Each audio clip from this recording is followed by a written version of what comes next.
Most of my research, just to let you know a little bit of who I am, is on holistic and depth psychology and education.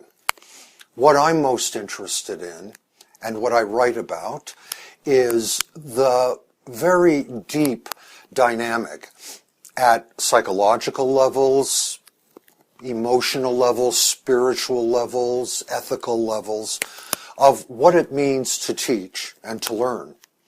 And it's this also that, in a sense, brought me to Zen Buddhism, or perhaps it was the other way around. Perhaps Zen Buddhism brought me to this interest, since its focus is so much on receiving and giving reality. And we'll be talking more about that specifically as we go on. A little bit about myself, since I imagine you'd want to know. I was born in Tucson, Arizona in 1953, in the outskirts of Tucson, way, way away even from the small town known as Tucson, the village really of about 20,000 people at that time. I lived way out in the southwestern suburbs of that, I guess you would say. Between me and Mexico was nothing but 40 miles of virgin desert and the Papago Indian Reservation. Now, I believe they're known as the Tohono.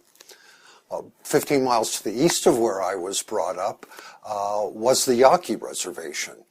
So I grew up in that kind of cultural context. Also, to the east, to the north of me, rather, where I grew up, were the Latino and African American barrios and ghettos.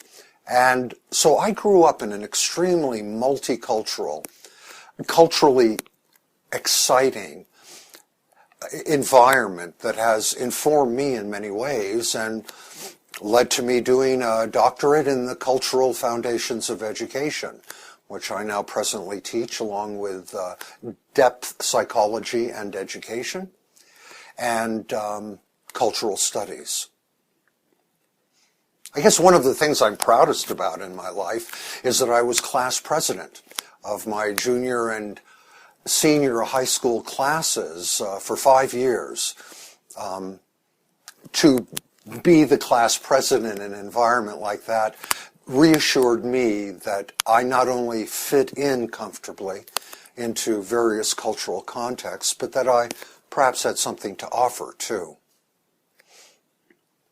My heritage is itself very multicultural. My mother was Jewish from Manhattan, born in the 30s. My father, born in the 20s, was Italian, Roman Catholic Italian, and from the Bronx.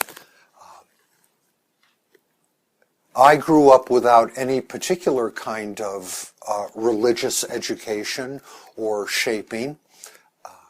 And in my 30s, however, became a Christian. Underwent a kind of a fiery conversion at that time. Oh gosh, almost 30 years ago now. I often joke that I'm the only Jewish Italian who's ever gone to Japan to find Christ.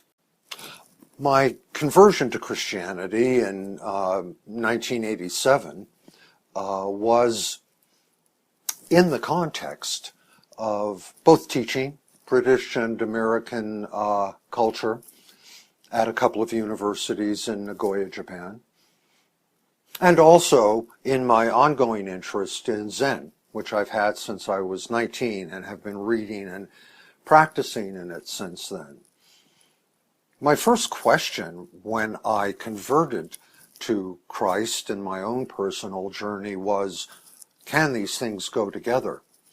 And they can, and they do, in many exciting ways that many Christians from every tradition, I think, and every denomination that I'm aware of has used to deepen their meditation on Christ, to deepen their understanding of what it means to be Christ-like in the environment that they're in, to meditate on Scripture.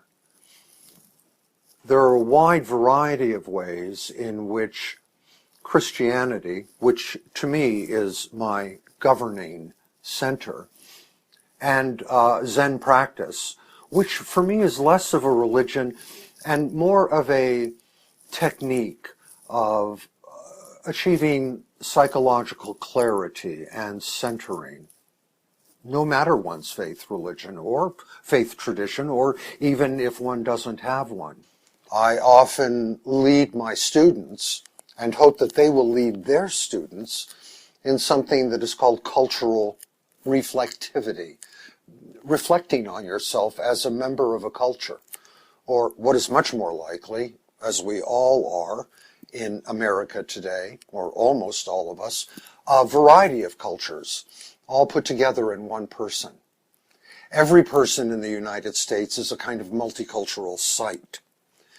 By reflecting on that, one is able to take in even more authentically and deeply what is growthful for oneself in a psychological, ethical, and spiritual way.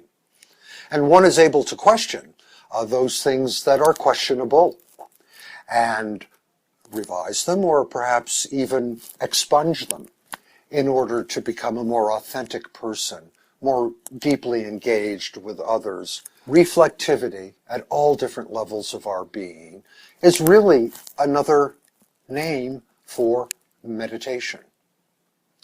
Meditation is sitting, breathing, watching what comes up, not judging it, observing it in order to understand its reality, and then to let it go. And to do so from a still, centered